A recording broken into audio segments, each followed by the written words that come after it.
वल्ले अगं स्वयंपाकघरात अशी आदळआपट करू नये.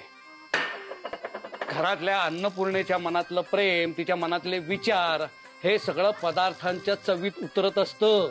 माझ्या मनात जे विष आहे ते म्हातारीच्या उठम्यात उतरून मरेल का होती?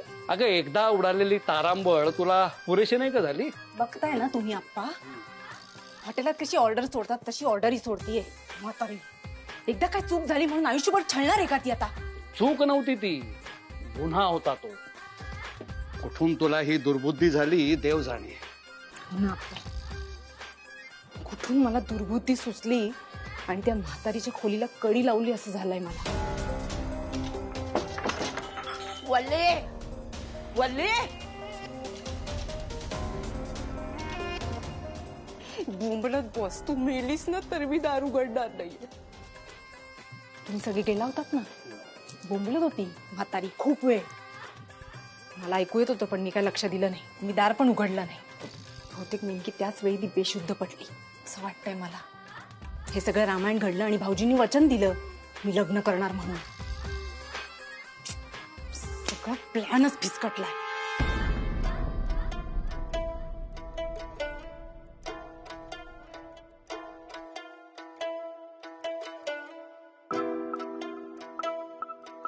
हात सोड.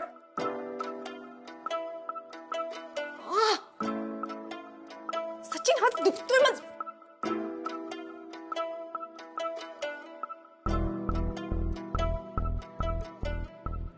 हात दुखतोय माझा, सोड. सचिन सोड. मावशीच्या खोलीला तू कडी लावलीस?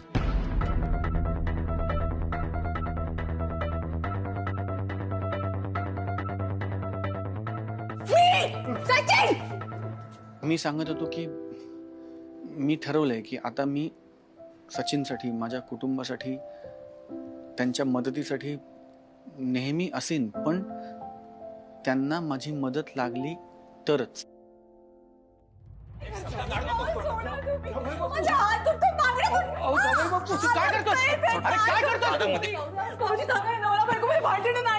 नवरा बायकोचं भांडण आहे वल्ली. सचू नवरा बायकोचं भांडण आहे नाही येते. एरवी तुझा शब्द खाली पडू देत नाही दादा, पण आज नाही. ही बाई जे वागली ना त्याला मी माफ नाही करू शकत.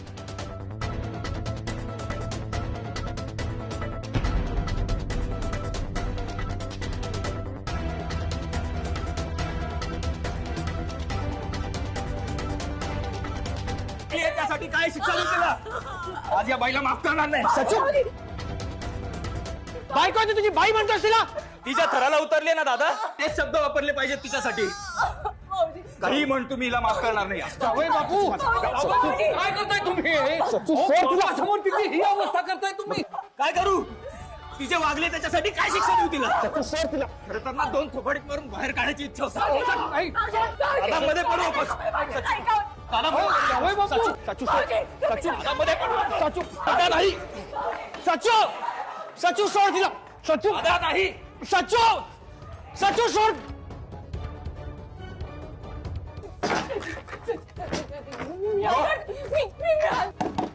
सचिन, सचू बायको आहे ती तुझी. सचू, सचू.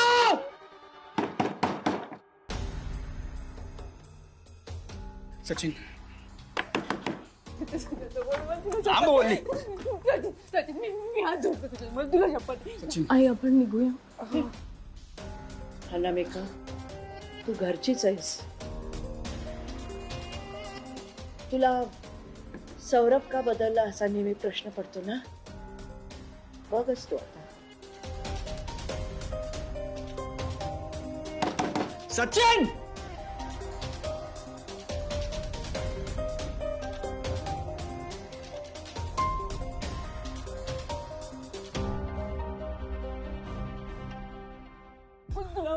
मला मार, मला कोण मला उपाशी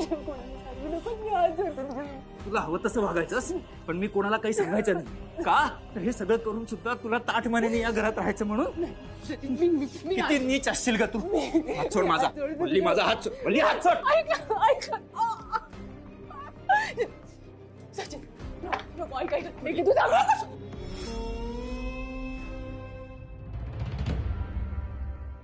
ऐक ना, सचू मला सचू सचू काय करतो सचू अरे काय चाललंय तुझं? स्वतःच्या बायकोला खोलीत डांबून ठेवतोस. सचिन अहो तिला ढकलत आणलं, तिच्यावर ओरडाआरडी करतोस. एका बाईशी कधीही वागू नये असं वागलास तू स्वतःच्या बायकोशी. सचू काय करतोयस तू? योग्य तेच करतोय दादा.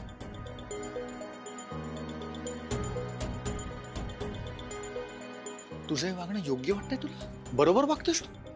आज बाबा जिवंत असते तर त्यांना काय वाटलं असतं सचू? काय शिकवलंय बाबांनी आपल्याला? काय सांगितलंय?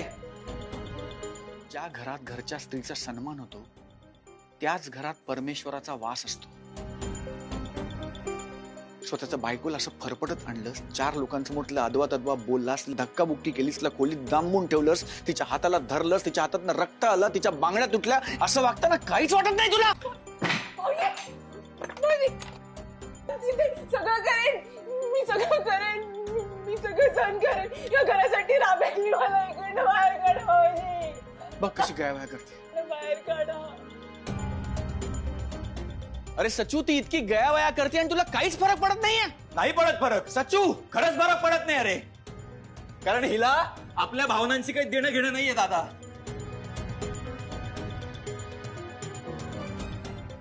काहीच काळजी नाहीये तिला. या घरात राहणारी आपली माणसं सुखात आहेत, दुःखात आहेत, जिवंत आहेत का मेली आहेत, तिला काही देणं घेणं नाहीये दादा. म्हणजे बघितलं सानामिका,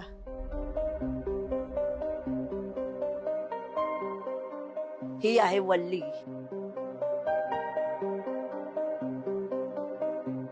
दुटप्पी, स्वार्थी, मतलबी, रंग बदलणारी आणि आतल्या गाठीची.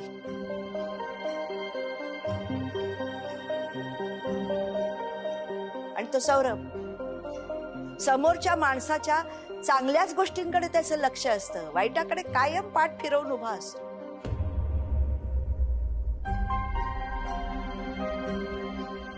वल्लीचे अपराध पोटात घालणारा आणि तिला परत परत संधी देणारा.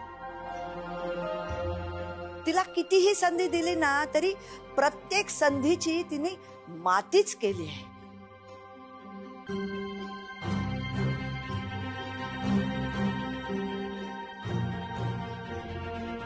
सचू, हे सगळं कोणासमोर चाललंय हे तरी लक्षात घे. मायशी समोर. अरे आत्ता हॉस्पिटल मधनं परत आले ती, आत्ता आले परत मरणाच्या दारातून. या सगळ्याचा तिला किती त्रास होत असेल, किती त्रागा होत असेल याचा तरी विचार करा रे.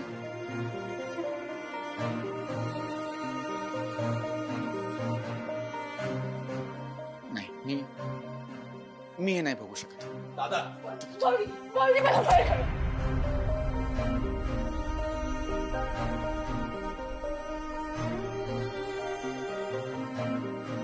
भाऊजी, ज्या बाईंनी त्या रात्री माय मावशीच्या दाराला कडी घातली तिला मी मोकळं नाही सोडू शकत दादा.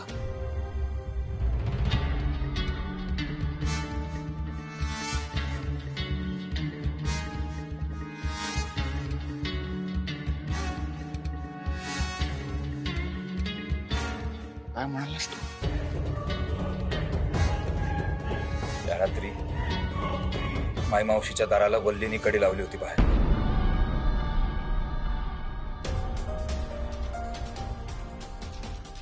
माई मावशीला त्रास सुरू झाला ना दादा, तेव्हा आपण कोणी नव्हतो घरात.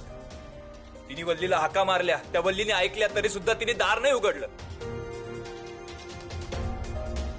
इतका त्रास होत असताना, शुद्ध हरपलेली असताना मावशी अडकून पडली घरामध्ये. या बाईनी आपल्या मावशीचा जीव घेण्याचा प्रयत्न केलाय दादा. आता तूच सांग, हिला कसं सोडू मी बाहेर?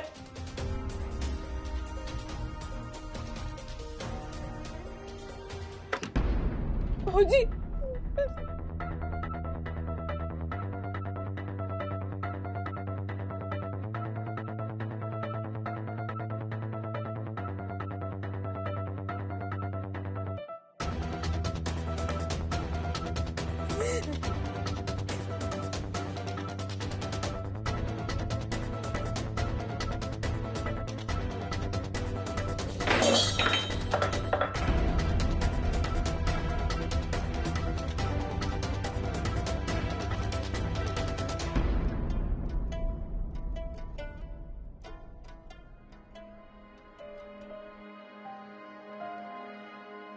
भाऊजी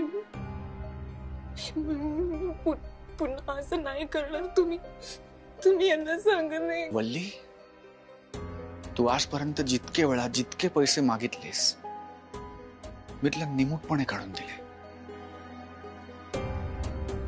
तुझ्या एका शब्दाखातर या वाड्यावरून माझं नाव काढून टाकायला तयार झालं. माझ्याकडे आलेले 5 लाख रुपये मी विश्वासाने तुझ्या हातात ठेवायला दिले. वल्ली, तुला वाटत असेल ना सौरभ मूर्ख आहे. तुला काय, सगळ्यांनाच वाटत असेल सौरभ किती मूर्ख आहे, सौरभ किती बेअक्कल आहे. वल्ली पैसे मागते हा काढून देतो, वल्ली जो हट्ट करते हा पुरवतो. मी मूर्ख नाहीये वल्ली. मला सगळं दिसतं, सगळं ऐकू येतं, सगळं समजतं. तुमचा संसार सुखाचा व्हावा म्हणून मी तुझ्या सगळ्या चुकांकडे कानाडोळा करतो, कारण सचिनचं तुझ्यावर जीवापाड प्रेम आहे. मला रोज डब्यात शिळ्या पोळ्या खायला देतेस ना वल्ली. मी मुकाट्याने त्या खातो. माझ्या सख्ख्या मावशीची मेस आहे ग, ती रोज मला ताजा डबा करून देऊ शकते. फक्त तुझा अपमान नको म्हणून मी तू दिलेल्या शिळ्या पोळ्या, थंड जेवण गोड मानून घेतो.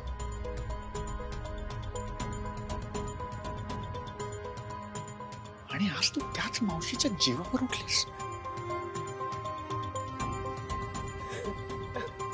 सासू सुनेमध्ये उडणारे खटके तू या थराला घेऊन गेलीस वल्ली.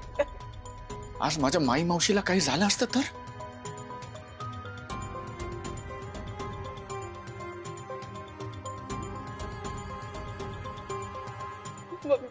भाऊजी फक्त एकदा ऐकून घ्या.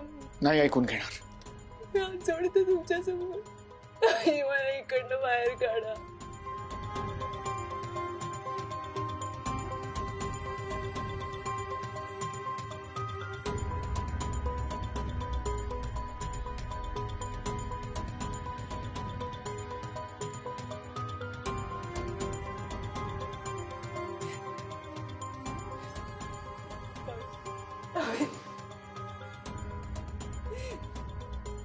सौरभ, तिची चूक तिला कळली. मोठ्या मनानं तिला माफ करा.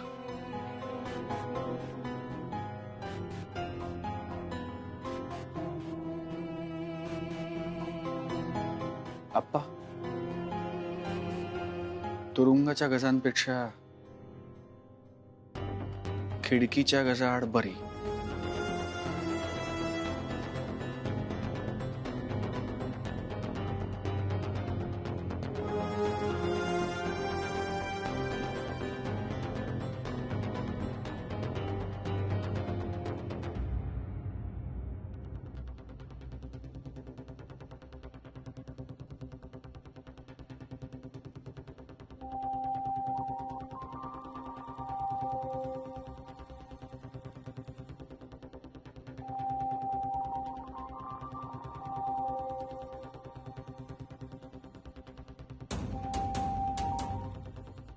तू आल्यापासून सौरभ भाऊजी बदलले.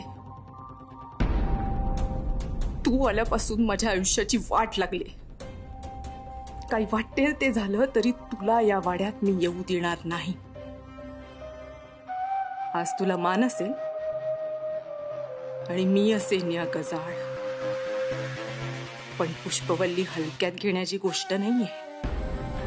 मी कुठेही असले ना तरी डंख मारणं सोडणार नाही. नागिन आहे मी, नागिन. आणि या घरात मी अनामिकाचं लग्न करावं असं वाटतं तुला? नाही, तू म्हणतेस ते खरं आहे ग. आमचं घर काही 4 चौघांसारखं नाहीये, पण इथे सगळं उघड आहे, लपवाछपवी नाहीये. अनामिकासाठी सौरभचा विचार करण्याआधी तू हे सगळं बघितलंस हे बरंच झालं.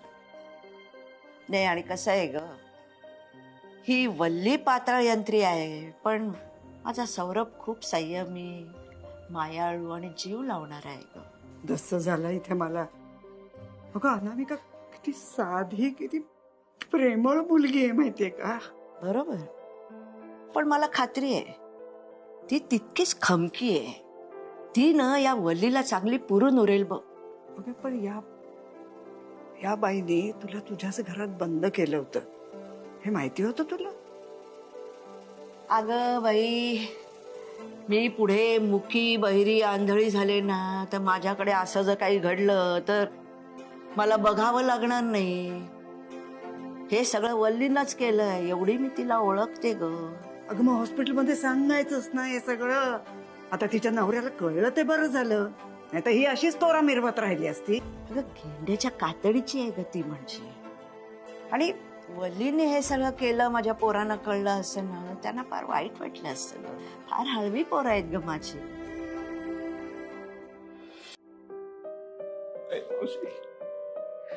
सचू सचू बाळा, रडायचं नाही, रडायचं नाही, हा? रडायचं नाही सांगितलं, नाही रडायचं. सचू. मावशी हो, सॉरी. हा? माझ्या बायकोमुळे खूप त्रास झाला ना तुला. वल्ली कशी आहे तुला माहिती आहे ना, मग कशाला माफी मागतोस बाळा? तू चिडली नाही असं माझ्यावर मावशी. हे तू चिडली असशील तर धपाटा घाल पाठीत. हा,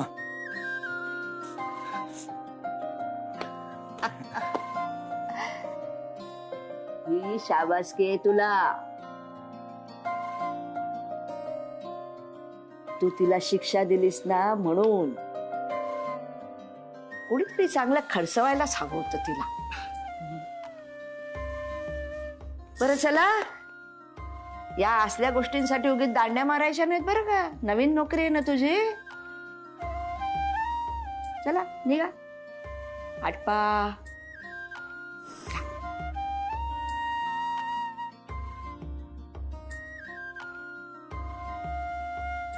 खरंच ग, सोन्यासारखे आहेत दोन्ही बोल तुझी. बाई.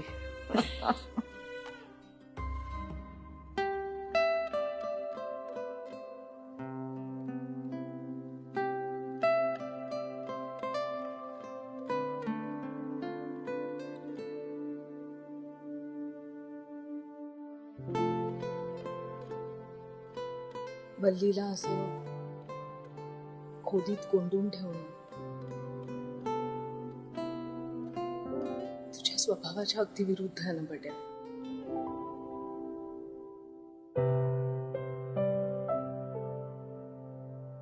पण तू जे पाऊल उचललंस ते बरोबरच होतं. कधी कधी खूप कठोर वागावं लागतं आपल्याच माणसांशी, त्याशिवाय घरात समतोल राहत नाही.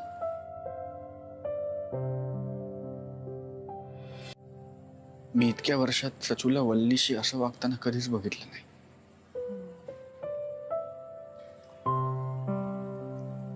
तुझा लहान भाऊ असला तरी त्याला स्वतःची अशी विचार करण्याची क्षमता असेलच ना. भीती वाटते हो. तो पडेल, हारेल, चुकेल.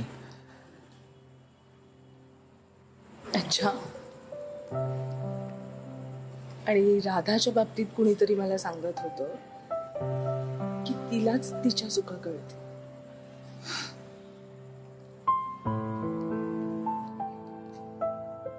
खरं आहे तुमचं.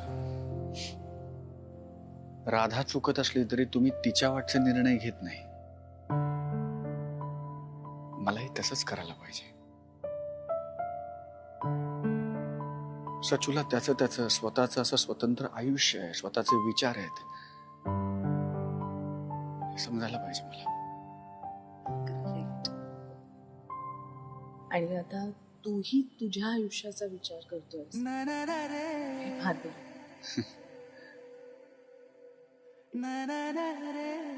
मावशीला वचन तर देऊन बसलोय, मी लग्न करायला तयार आहे. मला 1 महिन्याची मुदत दे. त्या 1 महिन्यात मी लग्न करेन. बघूया. दिलंस ना, मग पूर्ण पण करशील. मुळात कॉलेजमधल्या त्या मुलीचा विचार सोडून आयुष्यात पुढे जाण्याचा निर्णय घेतलास तिथंच अर्धी लढाई जिंकलीस तू. जुने जाऊ द्या मरणा लागून, जाळून किंवा पुरून टाका. केशवसूत माझे अत्यंत लाडके कवी, माझी आवडती कविता. जुने जाऊ द्या मरणा लागून, जाळून किंवा पुरून टाका, सडत एका ठाई थाका. सावध ऐका पुढल्या हाका. खांद्यास चला खांदा भिडवून, एक तुतारी द्या मजा आणून.